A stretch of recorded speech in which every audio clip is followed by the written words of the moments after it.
La poca eficiencia del gobierno en el manejo de la cosa pública se sintió en cada grito y cada consigna de decenas de organizaciones y colectivos que marcharon este 1 de mayo por el Día del Trabajo.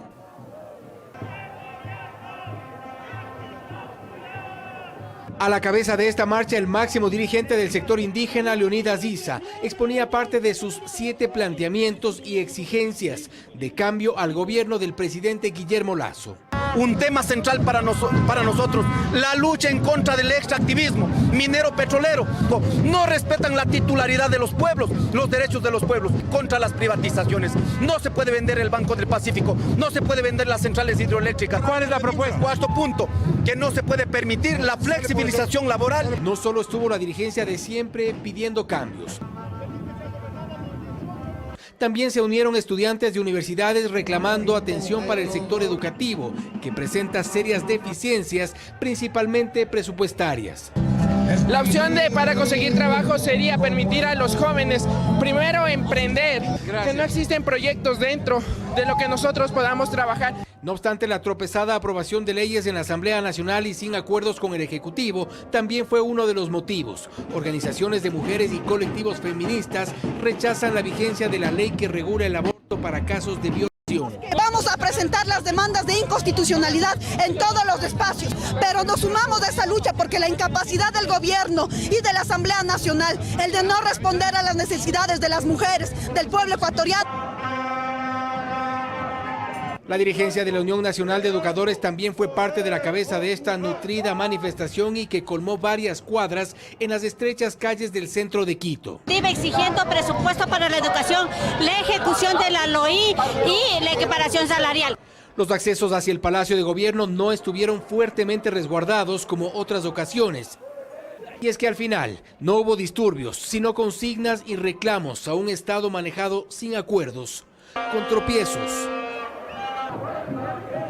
Representantes sobre todo de los trabajadores y también de estudiantes de educación superior fueron quienes participaron. Entre los grupos identificados se encontraba también la Central Unitaria de Trabajadores CUT y la Red de Educadores de Ecuador. Como lo pueden observar en las imágenes aéreas, fueron realmente centenares de personas que se aglomeraron sobre todo en la avenida 9 de octubre en el centro de Guayaquil, pidiendo entre otras cosas mejores oportunidades. Que se respeten los derechos de los trabajadores, hermano. Eso es lo importante. Libre acceso a todos los estudiantes que quieren tener una educación superior. No se ha cumplido en esa premisa mayor. Los docentes nos sentimos afectados constantemente por la merma de nuestras remuneraciones. Indicarles también que no se registraron incidentes durante la marcha de esta mañana y también hubo un dispositivo policial, decenas de policías que acompañaron a quienes marcharon durante la mañana para evitar cualquier incidente que, insistimos, no se registró. Ya a esta hora de la tarde el movimiento es menor. De a poco se retiran tanto quienes marcharon como el dispositivo policial. La cúpula de la Policía Nacional permanece reunida desde el viernes anterior para analizar los diferentes acontecimientos que se originan en el país. Por ejemplo, este domingo, cuando cientos de ciudadanos marcharon en diferentes ciudades del país, las autoridades aseguran que han sido marchas pacíficas y que no se han presentado desmanes. Por ejemplo, en el centro histórico de Quito, donde normalmente siempre cuando ocurren estas protestas se registran desmanes. Los incidentes, salvo un policía que resultó afectado por un dispositivo pirotécnico, está fuera de peligro y la persona que lo utilizó está siendo judicializada. En Quito la situación es ejemplarizadora. Por primera vez la policía no ha colocado vallas, no ha puesto dispositivos que restrinjan el acceso. Por el contrario, la Plaza Grande ha estado abierta, ha habido mucha visita. En estas reuniones permanecen también los jefes de las unidades investigativas, operativas, de inteligencia y la policía judicial, pues también se analizan los acontecimientos y las actividades que se realizan en las provincias donde se decretó estado de emergencia.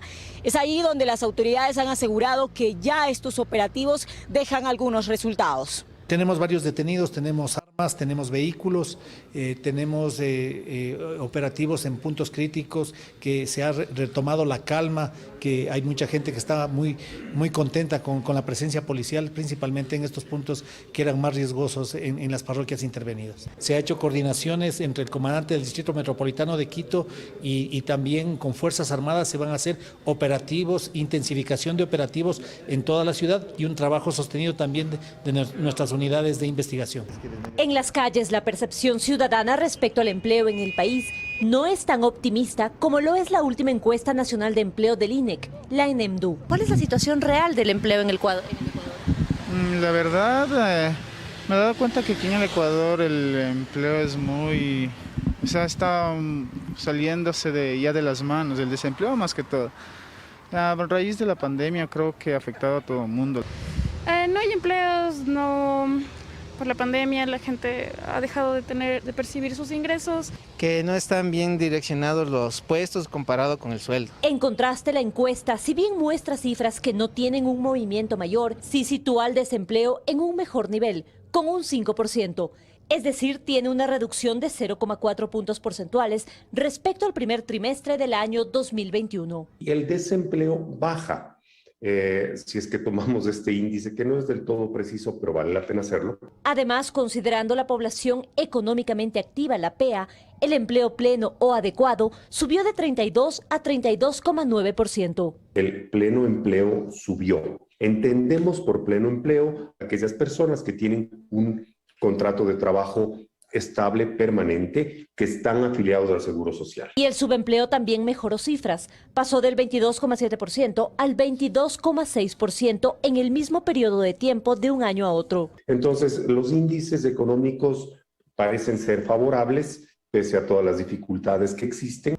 Lo que hoy nos quiere plantear el gobierno nacional y más bien lo que hoy estamos viviendo ha hecho que crezca el descontento de los sectores sociales. El segmento que más trabajadores ha perdido, según las cifras del INEC, es el comercio. La no obligatoriedad de la mascarilla ya es un hecho en Ecuador. Sin embargo, algunos expertos consultados consideran que no hay que bajar la guardia, pues esto no significa que el COVID-19 se haya terminado.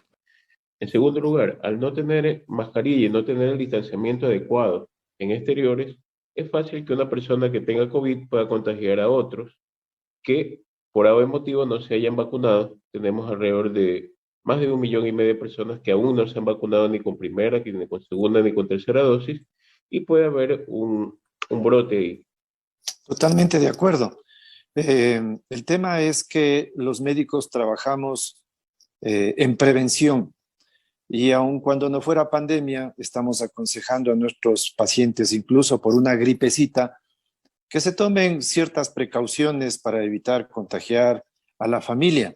Campodónico y Cárdenas aseguran que el nivel de cobertura de la tercera dosis de la vacuna contra COVID-19 aún es bajo y que la fracasada experiencia de países donde se han levantado las medidas de protección debería mantenernos alerta.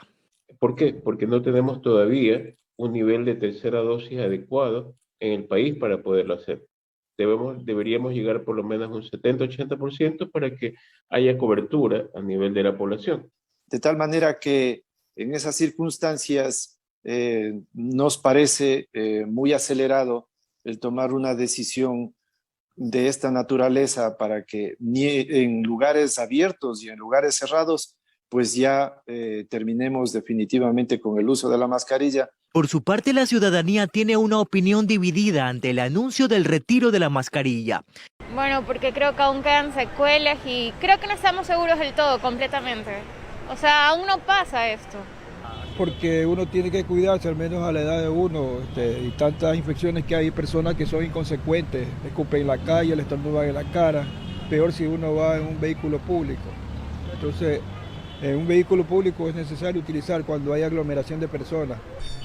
Bueno, mi opinión es de que si bien es cierto en espacios cerrados la mascarilla puede ser muy útil, creo yo que la reiteración del uso de la mascarilla, según varias fuentes médicas y certificadas, terminaba debilitando la capacidad pulmonar y disminuyendo nuestra capacidad de, por ejemplo, qué sé yo, el simple medio ambiente de Guayaquil que es contaminado. No sé si lo han notado, pero cuando se saca la mascarilla ahora hay mucha gente con alergias y todo.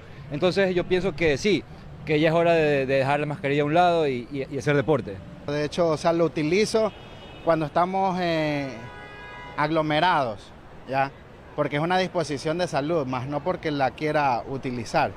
Pero hay que tomar en cuenta que hay excepciones. La mascarilla sí será obligatoria en centros de salud y hospitales. Las personas con síntomas respiratorios también deberán usar mascarilla. Asimismo, se sugiere el uso de la mascarilla en los medios de transporte público, planteles educativos y espacios laborales. Además, se sugiere presentar el certificado de vacunación para acceder a actividades no esenciales, como restaurantes o cines. Y finalmente se recomienda completar el esquema de vacunación, sin dejar de lado la dosis de refuerzo.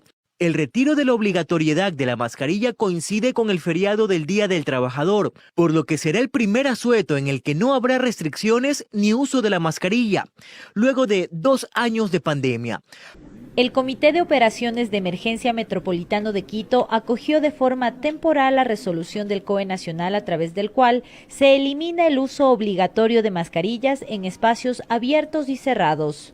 Se mantienen las medidas de bioseguridad, se da esta libertad a las personas del uso de la mascarilla, ya no es la obligatoriedad, eso es lo que se quita, la obligatoriedad del uso de la mascarilla. Además, se anunció que Quito es declarada en alerta blanca, lo que significa que ya no se contemplan restricciones de aforo para ningún tipo de establecimiento. En Quito es 4 semanas que no tenemos fallecidos por COVID, 3 semanas que no hemos incorporado una persona a UCI. Por lo tanto, si Ecuador cuenta con los mejores datos epidemiológicos, no tiene sentido que la ciudadanía sigamos manteniendo medidas que ya la OMS nos dice cumplan estos requisitos y retiren. Si nosotros en el próximo análisis vemos que hay alguna tendencia distinta a la que tenemos, pues obviamente nuevamente se van a tomar decisiones, pero eso no ha ocurrido. Tras el anuncio sobre la no obligatoriedad del uso de la mascarilla realizado por el presidente de la República, Guillermo Lasso, surgieron contradicciones desde algunos municipios del país. Esto debido a que el 7 de abril del 2020, el COE Nacional dispuso a los gobiernos autónomos descentralizados elaborar una normativa que regule el uso de la mascarilla. Esta ordenanza continúa vigente. Y lo que ahorita nosotros vamos a hacer es hacer una resolución de alcaldía donde nos acogemos a las recomendaciones y disposiciones del COE Nacional mientras la ordenanza sigue el proceso de derogatoria de la ordenanza 010. Por otro lado, en Guayaquil, el COE cantonal, en una sesión presidida por la alcaldesa Cintia Viteri, resolvió mantener el uso obligatorio de mascarilla en lugares cerrados, con énfasis donde se genere concentración de personas, considerando especialmente a las vulnerables, tales como el espacio público urbano, aulas de planteles educativos, hospitales, centros de salud, espacios laborales, mercados, supermercados y centros comerciales. La Mesa Técnica de Salud del puerto principal del país sugirió que la eliminación de la obligatoriedad del uso de la mascarilla se haga de manera paulatina, tomando en cuenta el feriado del 1 de mayo y el inicio de clases presenciales en el régimen Costa.